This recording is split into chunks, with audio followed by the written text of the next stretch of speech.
भारत सरकार अगर चाहे, भारत में कोई मजबूत नेतृत्व होता तो पाकिस्तान के 4 टुकड़े हो गए होते। लेकिन इस समय बांग्लादेश में भारत की सेना जानी चाहिए और एक नया देश वहां हिंदुओं के लिए बनना चाहिए। नरेंद्र भाई मोदी जी पर पता नहीं किन शक्तियों का प्रभाव है कि वो हिंदुओं को मरते हुए देखते रहते हैं। बांग्लादेश में हिंदुओं पर हो रहे अत्याचार के खिलाफ बोलते हुए डासटा मंदिर के महंत यति नरसिंहानंद गिरी ने कहा कि बांग्लादेश को जाने वाले चावल और पानी को बंद किया जाना चाहिए। उन्होंने कहा कि वर्तमान सरकार बांग्लादेश के विरुद्ध कोई कठोर कार्रवाई करती दिखाई नहीं देती। बांग्लादेश को चावल की सप्लाई करना एक आत्मघाती निर्णय है। उन्होंने कहा कि बांग्लादेश पर भारत की तरफ से सैनिक कार्रवाई होनी चाहिए। उन्होंने कहा कि इस समय बांग्लादेश में सैनिक कार्रवाई के द्वारा हिंदुओं के लिए एक नया देश बांग्लादेश से काटकर बनाना चाहिए। देखिए, बांग्लादेश में भी हिंदुओं पर अत्याचार हो रहा है और बंगाल में भी हिंदुओं पर अत्याचार हो रहा है।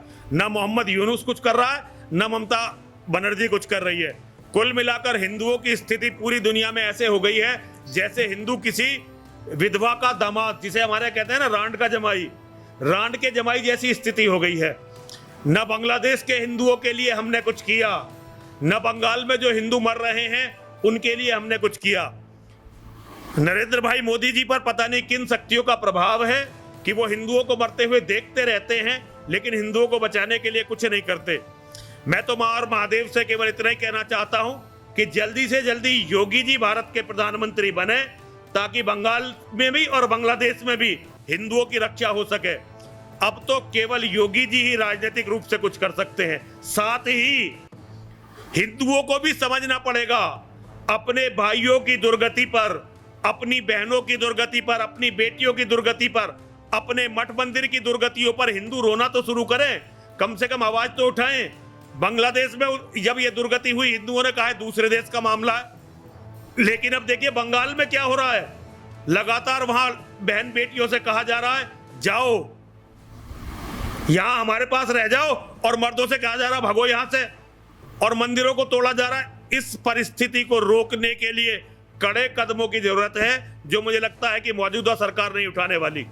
बांग्लादेश से कोई व्यापार बंद नहीं किया जा रहा। बांग्लादेश की तो चावल भिजवाना ये सबसे आत्मघाती निर्णय है। बांग्लादेश में सेना भिजवानी चाहिए थी। इंदिरा गांधी जैसी धर्मनिरपेक्ष नेता ने, जब पाकिस्तान से बांग्लादेश अलग हुआ था तो हमारा लिखित समझौता है, बांग्लादेश के संविधान में लिखा हुआ है समझौता, अगर वहां के हिंदुओं को कोई दिक्कत होती है तो भारत की सेना बिना किसी अनुमति के बांग्लादेश में घुसकर अलग हिंदू देश बना सकती है। मोदी जी को शायद इस कानून का पता नहीं है, या पता हो तो इसे लागू करने की इच्छा नहीं है, लेकिन इस समय बांग्लादेश में भारत की सेना जानी चाहिए और एक नया देश वहां हिंदुओं के लिए बनना चाहिए। लेकिन वहां की तो बहुत दूर की बात है। अभी तो बंगाल की दुर्गति देखकर भी ये नहीं लगता कि ये सरकार कोई कदम उठा पाएगी। मैं नहीं मानता कि पाकिस्तान को कोई अकल आई है। पाकिस्तान तो असल में टूट के कगार पे है। भारत सरकार अगर चाहे, भारत में कोई मजबूत नेतृत्व होता तो पाकिस्तान के 4 टुकड़े हो गए होते। लेकिन उन 4 टुकड़ों में एक बात याद रखिए, वो सारे मुसलमानों के देश होंगे, एक भी हमारा मित्र नहीं होगा। 4 टुकड़े हो पाकिस्तान के, या 400 टुकड़े हो, या 4000 टुकड़े होंगे वो सारे हमारे शत्रु ही, कोई हमारा मित्र नहीं होगा।